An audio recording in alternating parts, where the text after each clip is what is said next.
오늘 설교의 제목은 삶의 목적입니다.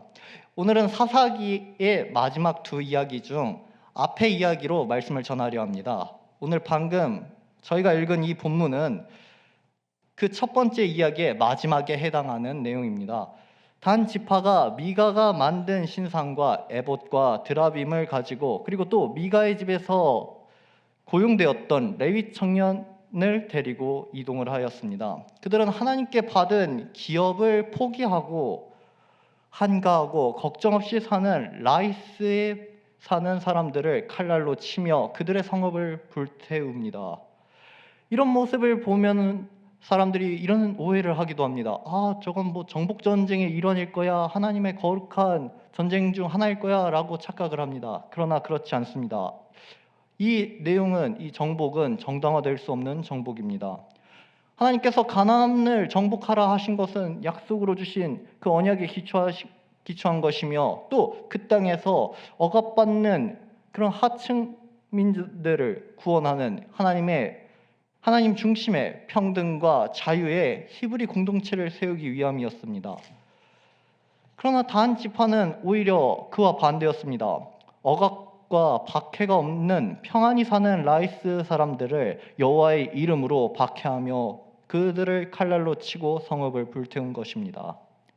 곧바로 본문을 살펴보기 전에 이런 사건이 일어났던 배경을 한번 살펴보겠습니다. 17장부터 기록된 이 미가의 집안과 레위 청년 그리고 단 지파에 이르기까지 이 내용들이 어떻게 이루어져 있는지 함께 보시겠습니다. 앞선 사사 삼손의 이야기가 끝나고 17장으로 와서는 미가의 이야기가 시작됩니다. 내용은 이러합니다. 에브라임 산지에 미가라는 인물이 있었습니다. 이름이 참 의미심장합니다. 원문에서는 그의 이름의 형태가 두 가지로 나타나는데 미카에후와 미카입니다. 1절과 4절에서만 미카에후라는 이런 긴 이름이 등장하는데 이 뜻이 여호와 같은 자 누구인가 라는 의미입니다. 아마 미가의 부모님은 미카에후라는 이름을 지어주면서 너의 삶에 여호와 같은 자가 누구인가 라는 그런 하나님의 유일함을 선포하는 인생을 살기를 바랬을 것 같습니다. 그런데 사건이 발생합니다. 그의 어머니가 은 1,100을 잃어버립니다. 그리고 도둑을 저주합니다. 은을 훔쳐간 사람은 다름 아닌 그의 아들 미가였습니다. 이름처럼 그 부모의 큰 기대는 시작부터 산산이 무산되는 것을 서두에서 보여줍니다. 그러나 더 황당한 것은 이어지는 내용입니다. 어머니의 모습이 굉장히 기괴합니다. 어머니가 저주했다는 소식을 듣고 미가가 그 은을 다시 어머니께 돌려드리자 어머니가 미가에게 이렇게 이야기합니다. 내 아들이 여호와께 복받기를 원하노라. 분명 방금 전에 자기 입으로 내 은 1,100을 가져간 이 도둑놈 저주받을지어다 라고 말을 했으면서 엄마 사실 저예요 라고 하니까 이거 너가 어떻게 하나님 앞에서 범죄하였느냐 이렇게 야단을 치고 다그치는 것이 아니라 오히려 상황을 반대로 하나님께 복을 받을지어다 라고 하는 것입니다. 그렇습니다. 어머니에게서 가장 중요한 거, 어머니의 삶의 목적은 하나님의 말씀이 아니라 아들의 잘 되는 것밖에 없었던 것입니다. 그리고는 어머니가 미가를 위해 한 신상을 새깁니다. 그리고 그 신상을 부어 만들기 위해 은을 여호와께 거룩히 드리노라 라고 이야기합니다. 이게 말로만 여호와께 거룩히 드리는 거지 최종 목적은 아들을 향한 것입니다. 미가는 그런 어머니의 모습을 막지도 않고 따라갑니다. 다시 돌려받은 은으로 신상을 만드는 것뿐만 아니라 에봇과 드라빔을 만들고 또 자신의 한 아들을 세워서 제사장으로 삼습니다. 에봇은 제사장이 입는 의복이고 드라빔은 신의 뜻을 알아내는 데 사용되는 우상입니다. 미가는 신상으로만 만족하지 못하고 에봇과 드라빔, 심지어 자기 아들을 제사장으로 세우는 것까지 행동을 합니다. 제사장이 레위 사람이 아닌 것은 물론이고 이 모든 일이 하나님을 위한 일도 아니고 말씀대로 한 일도 아니라 신상과 우상으로 복을 구하는 이런 미가의 모습은 그의 이름과는 전혀 다른 삶의 모습을 보여주고 있다는 것을 우리는 서두에서부터 발견하게 됩니다. 성경은 이런 일이 발생한 이유를 짧게 이렇게 정리합니다. 17장 6절입니다. 사사기 17장 6절 제가 읽겠습니다. 그때에는 왕이 없으므로 사람마다 자기 소견에 옳은 대로 행하였더라. 이 말씀은 비단 미가라는 아주 유별나고 타락한 인물만 적용되는 내용이 아닙니다. 다음에 또 다른 인물이 등장을 합니다. 그는 유다 베들레헴의 한 레위 청년입니다. 여호수아가 이제 하나님의 말씀을 따라 가나안을 정복하고 각 지파별로 땅을 분배하였습니다. 그중 레위인은 그 11지파의 땅에 흩어져 그들이 낸 11조를 받아 살아갑니다. 신명기에서는 분명히 그들의 삶을 꼭 돌볼 것을 이렇게 이야기하고 있습니다. 신명기 12장 11절과 12절입니다. 제가 읽겠습니다. 너희는 너희의 하나님 여호와께서 자기 이름을 두시려고 택하실 그곳으로 내가 명령하는 것을 모두 가지고 갈지니 곧 너희의 번제와 너희의 희생과 너희의 11조와 너희 손의 거제와 너희가 여호와께서 원하시는 모든 아름다운 선물을 가져가고 너희와 너희의 자녀와 노비와 함께 너희의 하나님 여호와 앞에서 즐거워할 것이요 내 성중에 있는 레위인과도 그리할지니 레위인은 너희 중에 분깃이나 기업이 없음이니라. 그러나 유다 지파는 이 말씀대로 행하지 않았습니다. 레위 청년이 이제 그 성읍을 떠난 것입니다. 그는 거주할 곳을 찾고자 이제 발걸음을 옮겨 에브라임 산지 미가의 집에 이르게 된 것입니다. 여기서 우리가 그저 이 레위 청년을 불쌍히 바라봐서는 안 됩니다. 앞에 살 길이 막막해지니 하나님의 말씀대로 행한 것이 아니라 자기 뜻에 자기 소견에 옳은 대로 이동을 한 것입니다. 하나님의 말씀한 기업을 포기하고 다른 곳으로 떠난 이 레위 사람은 다른 그 당시 평신도들과 다를 바 없는 모습입니다. 이 청년이 이제 미가의 집에 도착하니 미가가 그의 출신을 묻습니다. 청년은 이제 자기의 상황을 이야기합니다. 청년의 상황을 파악한 미가는 그에게 제안을 합니다. 나와 함께 거주하면서 아버지와 제사장이 되어달라 라고 이야기를 하지만 그 실제는 은 10개와 의복 한 벌과 먹을 것으로 이곳에서 제사를 지내라 라는 고용이었습니다. 청년은 이를 몰랐을까요? 속은 걸까요? 아닙니다. 청년도 이를 분명히 알고 있었습니다.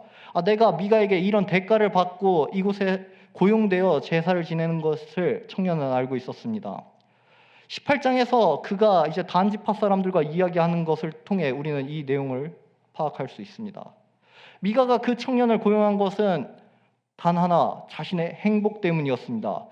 그저 길가를 떠도는 그 청년이 불쌍해서 이렇게 고용해 주는 것이 아니라 자신의 재산을 나누어 주는 것이 아니라 내가 지금 하나님께 복을 받아야 되는데 너 레위 청년, 너가 나를 위해서 하나님께 제사를 드려 내가 하나님께 복을 받겠다. 왜? 내 행복을 위해. 이런 목적으로 레위 청년을 고용한 것입니다. 그는 자신의 행복만을 추구하며 살아갑니다. 미가뿐만 아닙니다. 미가의 어머니도 그랬고 레위 청년 또한 그랬습니다. 미가가 돈을 훔친 것도, 신상을 만들어 에봇과 드라빔을 만든 것도, 자기의 아들을 세워 제사장으로 삼은 것도, 레위 청년을 고용한 것도 모두 여호와께 복을 받아 자신이 행복해지려는 것이었습니다. 여기까지만 듣다 보면 이런 의문이 생깁니다. 그게 뭐가 나빠? 우리가 솔직히 말하자면 하나님께 복을 받고 전능하신 하나님의 진노에서 구원받기 위해 우리가 하나님을 믿는 거 아니야? 라고 생각할 수 있습니다. 그러나 이 궁극적인 목적이 다릅니다. 내 행복을 위해 하나님을 믿는다. 하나님을 믿기 때문에 내가 행복하다. 이건 다른 이야기입니다. 우리가 분명 구원받는 목적은 우리를 위함이 맞습니다. 우리가 하나님의 영원한 진노에서 벗어나기 위해 우리는 구원을 받기를 원하는 것입니다. 그러나 그 자체가 온전히 하나님을 믿는 이유가 안 됩니다. 우리가 하나님을 믿는 이유는 우리를 위해서가 아니라 하나님의 영광을 위해서입니다. 하나님을 영화롭게 하고 그를 인하여 우리가 즐거이 누리는 것, 이것이 바로 우리가 믿는 이유이고 삶의 목적인 것입니다. 내가 즐거운 게 하나님이 영화로운 게 아니라 하나님이 즐거운 게 내가 말이 좀 꼬이네요. 하나님이 영화로운 게 내 즐거움이 되는 것이지 내가 즐거운 것이 하나님께 영화로운 것이 되는 것이 아닙니다. 사람은 불완전합니다. 저 역시도 열심히 살아가고 경건하려고 노력하지만 때로는 넘어지고 실수를 합니다. 나의 즐거움을 쫓아 살아간다는 것은 그렇게 불완전한 것입니다. 그러나 온전하시고 무한하시고 세상 모든 것을 다스리시는 하나님의 영광을 위해 살아가는데 그 결과로 내가 즐거워하는 것은 그것은 불안한 것도 불완전한 것도 아니라 완전하며 하나님께 영광이 되는 것입니다. 우리는 이것을 분명히 해야 합니다. 하나님의 뜻은 이러합니다. 자신의 기쁘신 뜻을 위하여 그 범죄한 백성 중에서 택함 받은 백성을 구별하여 그들을 구원하기로 작정을 하셨습니다. 우리는 그 뜻을 위해 구원을 받은 것이지 내가 하나님의 진노를 벗어나기 위해 하나님께 구원받은 것이 아님을 우리는 명심해야 합니다.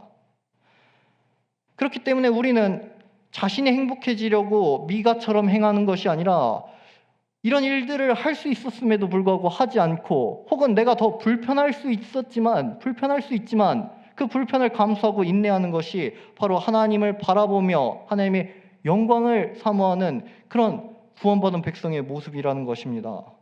에브라임 사람인 미가는 무엇을 했어야 했겠습니까? 이름처럼 여호와 같은 자 누구인가 하는 이런 하나님의 유일함을 드러내는 삶을 살아야 되지 않았겠습니까? 어머니의 돈이지만 은 1,100이 집안에 있었고 또 레위 청년을 고용할 정도로 삶의 여유가 있었습니다. 신약의 표현으로 하자면 그는 아마 달란트를 많이 받은 사람일 것입니다. 그러나 그는 그 달란트를 주인을 위해 사용하지 않고 마치 주인이 없는 것처럼 자기 소견에 옳은 대로 사용을 한 것입니다. 미가에게 있어 하나님은 그저 자신을 복되게 하는 그런 초월적인 존재 정도로만 인식한 것입니다. 그가 에봇을 만들고 드라빔을 만들고 아들을 세우고 레위 청년을 고용한 이 모든 것, 그것은 하나님의 언약에 근거한 복이 아니라 자신의 행복을 추구한 복이었습니다. 진정한 복은 나로 인하여 하나님의 영광이 드러나고 내 주변 사람들이 하나님과 화목해 되는 그런 복의 통로가 되는 것이 진정한 복인데 미가는 그것을 구한 것이 아니었습니다. 다른 행복, 다른 복, 자신만의 복을 구한 것이었습니다. 이 미가의 집안에 있는 사람들은 이방인이 아닙니다. 모두 다 이스라엘 사람입니다. 미가도, 미가의 어머니도, 레위 청년도. 그러나 겉으로는 이스라엘 사람이지만 그들의 행동과 삶의 태도를 보면 그들은 이방인이나 다름없습니다. 마치 이방인들이 농사를 짓다가 비가 필요해서 비의 신을 찾듯이 그들은 모두 자신의 행복을 위해서 하나님을 찾은 것뿐이었습니다.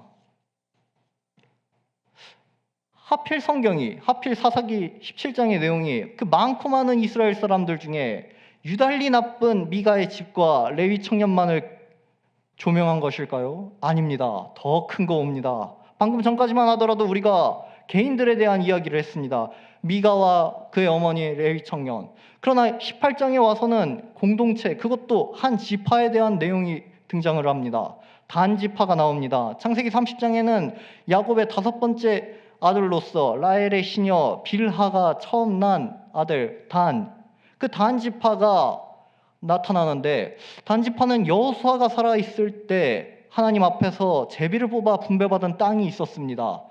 그들은 그 땅을 기업으로 삼아 그 땅에서 살았어야 했지만 그 기업의 땅을 지키지 못하고 아모리 사람들에게 뺏깁니다. 그럼 단 지파가 해야 할 행동은 무엇일까요? 아모리 사람이 우리 땅 뺏었어. 나 여기 못 살겠어. 무서워. 이러고 도망치는 걸까요? 절대 아닙니다. 하나님께서 주신 이 땅을 회복해야 된다. 우리는 이 땅에서 살아야 된다. 라며 고군분투하며 하나님께 은혜를 구하는 것이 단지파의 알맞은 태도였을 것입니다. 그러나 단지파는 그리하지 않았습니다. 자기 소견에 옳은 대로 행하였습니다. 이 땅만 땅이야? 다른 땅 가서 살면 되지. 우리가 다른 땅 가서 더 좋게 살면 되지. 라면서 발걸음을 옮깁니다. 그중 용맹스러운 사람 5을 뽑아 정찰을 시키는데 그들이 오늘 미가의 집에 방문하게 되었습니다. 미가의 집에서 유숙하면서 지내니 저기 레위 청년의 음성이 들리는 것입니다. 레위 청년에게 가서 누가 너를 이리로 인도하였으며 내가 여기서 무엇을 하느냐, 여기서 무엇을 얻었느냐 물어봅니다. 이에 대한 레위 청년의 대답이 참 신기합니다. 앞에 두 질문, 누가 너를 이리로 인도하였느냐, 또 내가 여기서 무엇을 하느냐, 이 두 질문에 대한 답은 하지 않고 내가 여기서 무엇을 얻었느냐에 대한 답만 레위 사람이 합니다. 미가가 이러이러하게 나를 고용하였고 나를 자기의 제사장으로 삼았다. 이런 내용을 보면 레위 청년의 속마음을 우리는 충분히 심작할 수 있습니다. 그는 하나님의 인도하심을 따라온 것도 아니고 자신이 하나님께 제사를 드리는 것도 아니라 그저 종교 시장에 자신을 매물로 내세워 이익에 따라 움직이는 존재라는 것을 드러내는 것이었습니다. 이런 뉘앙스를 정탐꾼들은 알아챕니다. 이어서 한 가지 더 묻습니다. 우리를 위하여 하나님께 물어보라. 우리가 가는 길이 형통했는지 우리에게 알게 하라 라고 묻습니다. 형통이 뭡니까? 이 단지파가 묻는 형통이 무엇입니까? 하나님께 받은 기업을 포기하고 다른 땅을 정복하며 떵떵거리는 삶을 사는 게 단지파가 원하는 형통이겠습니까? 그게 진정한 형통이겠습니까? 전혀 아닙니다. 당연히 진정한 형통은, 단지파가 구해야 할 형통은 자신이 기업으로 받은 그 땅을 회복하는 것이 진정한 형통일 것입니다. 그 땅에 있는 아모리 족속을 모두 몰아내고 그 기업으로 받은 땅에서 하나님의 이름을, 하나님의 영광을 드러내는 것이 단지파가 구해야 할 형통이었습니다. 이런 중요한 사실을 레위 청년은 단지파에게 말하지 않았습니다. 오히려 그들을 귀에 듣기 좋은 말을 합니다. 그들에게 이렇게 이야기합니다. 평안히 가라. 너희가 가는 길은 여호와 앞에 있느니라 라고 합니다. 이런 레위 청년의 가짜 평안, 가짜 샬롬에 힘입어 정탐꾼들은 다시 라이스로 향합니다. 그 땅을 정탐해보니 그 땅의 백성들은 염려가 없었고 평안하였으며 시돈과 거리가 있었고 다른 사람들과 상종하지 않는 사람들이었습니다. 이 사실을 전하니 600명의 이제 정복군들이 파송됩니다. 그들이 다시 라이스로 향하는데 이때 미가의 집에 다시 들릅니다. 미가의 집에 들러서 앞서 정탐꾼 5명이 이 집에 대한 이야기를 이렇게 합니다. 18장 14절입니다. 사사기 18장 14절 제가 읽겠습니다. 전에 라이스 땅을 정탐하러 갔던 5사람이 그 형제들에게 말하여 이르되 이 집에 에봇과 드라빔과 새긴 신상과 부어 만든 신상이 있는 줄을 너희가 아느냐? 그런즉 이제 너희는 마땅히 행할 것을 생각하라. 이제 정복하러 온 600명은 이 말을 듣고 무슨 생각을 했을까요? 미가의 집에 이런 신상이 있고 우상이 있으니까 우리가 그것을 패해야 되겠다. 이런 생각을 했을까요? 전혀 아닙니다. 그들은 미가의 신상을 가지고 나옵니다. 그런데 그 신상을 불로 태우거나 돌로 쳐서 없애는 것이 아니라 미가처럼 이 신상을 이용해서 우리가 하나님께 복을 받고자 하는 것이었습니다. 이런 모습을 본 그 신상의 제사장이었던 레위 청년이 그들을 만류하는데 그 만류하는 레위 청년 제사장에게 단지파가 이렇게 이야기합니다. 우리와 함께 가서 우리의 아버지와 제사장이 되라. 너가 한 집의 제사장보다 한 지파의 제사장이 되는 게 좋지 않겠냐? 라고 이야기를 합니다. 아까 제가 이 정탐꾼들이 이 레위 청년의 마음을 눈치챘다고 했지 않습니까? 맞습니다. 레위 청년이 이익을 따라 움직이는 것을 이 사람들은 알고 너가 이 작은 한 집의 제사장보다 더 큰 제사장, 한 지파의 제사장이 되어라. 우리를 따라와라. 라고 이야기를 한 것입니다. 레위 청년은 그들을 따라갑니다. 기뻐하면서 그들 가운데로 들어갑니다. 레위 청년이 600명의 무력 앞에 겁을 먹고 위협을 느껴서 마지못해서 가는 것이 아니라 그는 한 집안의 제사장이 아니라 한 지파의 제사장이 되기 위해 발걸음을 옮긴 것입니다. 한편 이런 황당한 일을 겪은 미가가 그들에게 나아가서 묻습니다. 그들에게 나아가서 따집니다. 18장 24절엔 이렇게 기록되어 있습니다. 미가가 이르되 내가 만든 신들과 제사장을 빼앗아 갔으니 이제 내게 오히려 남은 것이 무엇이냐? 너희가 어찌하여 나더러 무슨 일이냐고 하느냐 하는지라. 여기서 주목할 표현이 있습니다. 말씀을 그대로 보여주시겠습니까? 여기서 주목할 표현은 내가 이르되 내가 만든 신들과 라는 표현입니다. 미가는 자신이 만든 신이라고 고백을 합니다. 미가의 신은 진정한 신이 아니라 미가가 만든 신이었습니다. 인간이 만든 신은 인간을 보호해 줄 수도 없고 복을 줄 수도 없습니다. 보십시오. 지금 자신을 만든 미가의 집을 이 신상이 지켜주지도 못하고 미가에게 복을 주지도 못하고 또 자기가 원하는 곳에 있지도 못하고 힘 있는 자들에게 끌려가는 모습, 이것이 인간이 만든 신상이라는 것입니다. 신상은 자신을 섬겼던 제사장뿐만 아니라 그 무엇도 지키지 못하였습니다. 아무짝에 쓸모없는 물건입니다. 미가가 이렇게 따지니 단지파는 그에게 위협을 가합니다. 그의 생명과 그의 가족의 생명을 위협합니다. 미가는 단지파가 자기보다 강함을 보고 돌이켜서 집으로 돌아옵니다. 이런 신상을 뒤로 한 채 빈손으로 돌아가는 저 미가의 쓸쓸한 뒷모습은 우리가 유심 있게 바라봐야 합니다. 바로 저런 쓸쓸한 모습, 불행한 모습이 자신의 손으로 만든 신상을 쫓은 사람의 말로인 것입니다. 그럼 단지파는 어땠을까요? 오늘 본문은 이제 이 모든 일이 있은 후에 단지파가 어떻게 행하였는지 그 내용을 기록하고 있습니다. 단지파는 미가가 만든 신상을 취하여 라이스로 향합니다. 그곳에는 한가하고 걱정 없는 사람들이 있었는데 그들을 칼날로 치며 성읍을 불사릅니다. 라이스 사람들을 구원할 사람이 아무도 없었습니다. 그들은 시돈과 거리가 멀었으며 상종하는 사람들이 없었기 때문입니다. 그리고 그 성읍에 자신들의 성읍을 세우고 거기에 거주합니다. 그리고 성읍만 세운 것이 아니라 미가의 집에서 가져온 그 신상도 세웁니다. 그리고 데려온 제사장 레위 청년도 제사장으로 세웁니다. 여기서 레위 청년의 정체가 30절에 나타나는데 우리 함께 30절 읽겠습니다. 사사기 18장 30절입니다. 함께 읽겠습니다. 시작. 단 자손이 자기들을 위하여 그 새긴 신상을 세웠고 모세의 손자요 게르솜의 아들인 요나단과 그의 자손은 단 지파의 제사장이 되어 그 땅 백성이 사로잡히는 날까지 이르렀더라. 레위 지파의 그 청년의 정체가 30절에 나타나 드디어 공개가 됩니다. 그는 모세의 손자였습니다. 게르솜의 아들이었던 요나단이었습니다. 그의 정체는 우리에게 참 많은 것을 생각하게 해줍니다. 제사장 제도나 이런 명문 가문에서 이스라엘을 구원할 자가 나타나는 것이 아님을 우리는 보게 됩니다. 그리고 마지막 31절에 가서는 두 장소가 소개되며 이야기가 마무리됩니다. 하나님의 집이 있는 실로와 미가의 신상이 세워진 단 자손에 대한 이야기가 기록되면서 이 내용이 마치게 됩니다. 이스라엘은 원래 하나님께 예배를 드려야 했고 그 장소는 하나님이 정하신 실로였습니다. 모든 이스라엘 사람들은 하나님께 예배를 드리기 위해 실로로 향했습니다. 그러나 다한 지파는 미가의 신상을 통해 실로로 가지 않고 자신들이 세운 성읍에서 제사를 드립니다. 그 예배조차도 우리는 어떤 모습일지 충분히 짐작할 수 있습니다.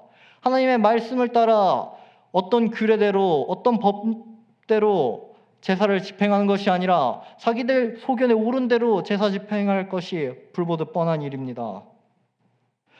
이 사사기의 마지막 이야기들은 이스라엘이 얼마나 종교적으로 큰 혼란이 있었는지 우리에게 이야기해주고 있습니다.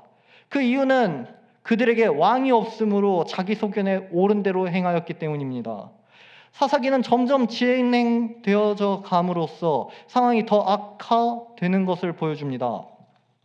죄는 더 깊어져만 가고 사람들은 더 하나님을 따르지 않는 모습을 사사기는 계속해서 이야기해주고 있습니다. 오늘 본문은 그 깊어가는 죄악의 끝을 달리는 내용입니다. 우리는 각자 다양한 삶을 살아갑니다. 지역과 시대, 또 선천적인 것들과 후천적인 것들, 이런 여러 가지 것들로 인해 다양한 삶을 살아갑니다. 그러나 분명한 것은 우리 삶에 어떤 목적이 있는데 그 목적은 오직 하나님께 영광을 돌리는 것입니다.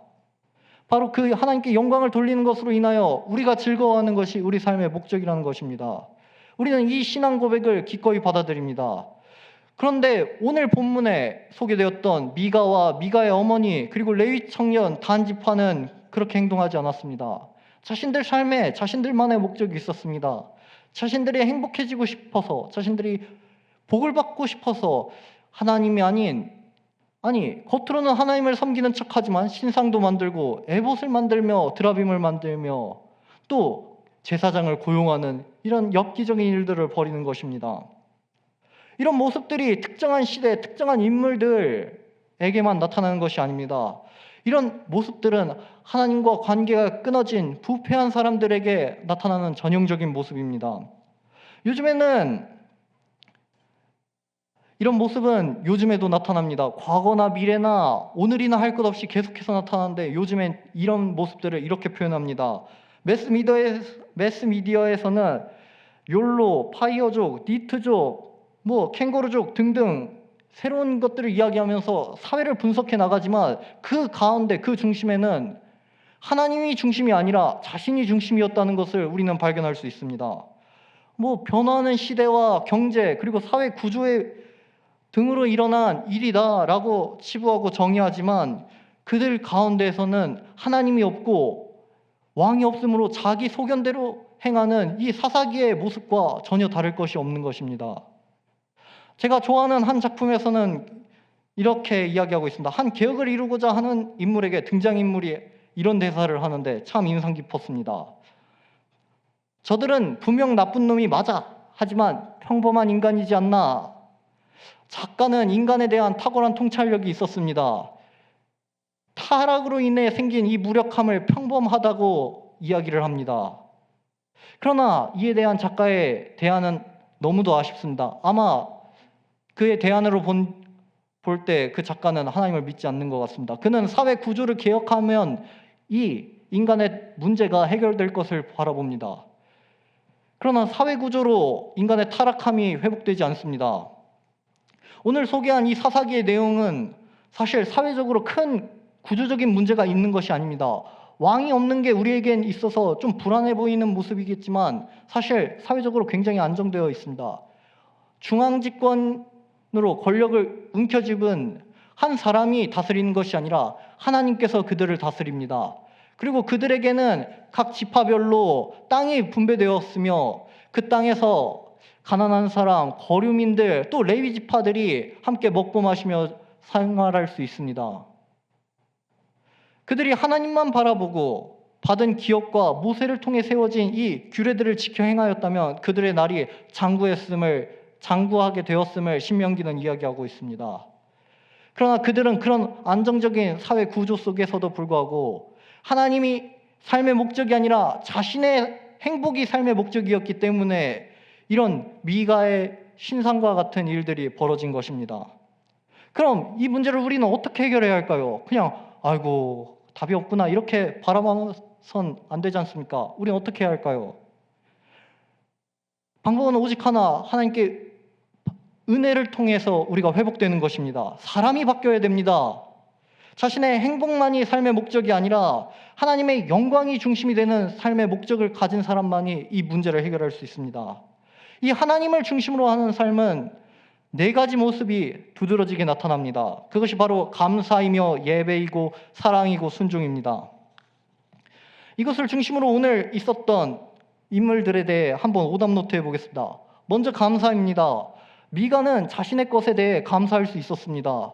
물질이 하나님으로부터 나온 것임을 그가 분명히 인지했다면 그가 비록 돈이 없어서 어머니의 돈을 훔치지 않고 감사함으로 하나님께 구할 수도 있었을 것입니다. 또 예배입니다. 미가의 어머니는 하나님께 예배를 드렸어야 했습니다. 그 예배는 자신의 자식을 위한 것이 아니라 하나님만을 위한 예배입니다. 물론 예배 시간에 자식에게 복을 달라는 기도는 할 수 있지만 그 복에 대한 기도가 다릅니다. 하나님을 위한 사람의 기도는 이러합니다.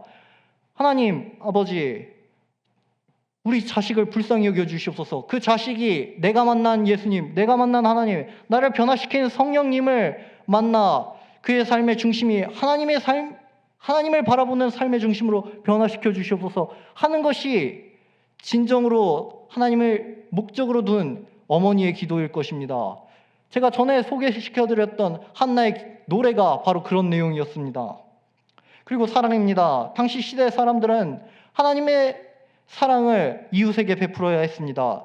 레위 청년이 그가 살았던 베들레헴을 떠나 이곳으로 온 것은 그들의 삶 가운데 얼마나 사랑이 없었는지를 우리가 보게 됩니다.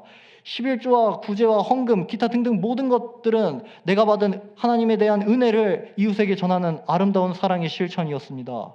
그러나 그 시대에는 이런 사랑이 없었던 것이었습니다. 마지막으로 순종입니다. 단지파는 순종했어야 했습니다. 아무리 어려운 것이라도 내 앞에 저 아무리 사람들이 강하고 힘이 세다 할지라도 전쟁을 이기게 하는 것은 무기도 아니고 사람으로 인한 것도 아니고 하나님께 있음을 그들은 믿고 순종했어야 했습니다. 그들이 기업으로 받은 땅을 지켜 순종하는 것이 단지파가 행해야 할 가장 아름다운 모습이었을 것입니다. 제가 오늘 방금 본문에 등장하는 등장인물들로 이렇게 오답노트를 했지만 사실 이 오답노트 우리 삶에 적용해야 될 내용들입니다. 우리가 어떻게 삶에 감사를 하고 있나, 예배를 드리고 있나, 사랑을 실천하고 있나, 하나님 말씀에 어떻게 순종하고 있나, 우리는 우리 자신을 들여다보아야 합니다. 내 삶의 중심이 정말 하나님을 향하고 있는가는 이런 오답노트를 끊임없이 하는 그런 사람만이 알 수 있을 것입니다. 바로 그런 사람만이 정말 삶에 감사가 넘치고 예배가 넘치고 사랑이 넘치고 순종이 넘칠 것입니다. 그리고 이런 모든 일은 사람의 뜻으로도 각오로도 사회적 구조로도 일어나는 것이 아니라 오직 하나님께 받은 은혜, 예수 그리스도에 대한 사랑으로 인하여 생겨날 줄 믿습니다. 그때서야 비로소 우리 그리스도인들은, 우리 교회는 이런 평가를 사람들에게 받게 될 것입니다. 그때 그리스도가 계심으로 사람들이 아버지의 뜻대로 행하니라. 우리 모든 성도님들이 바로 그런 하나님의 영광만을 사모하며 구하는 그런 평가를 받는 성도들이 되기를 간절히 사모하며 기도합니다.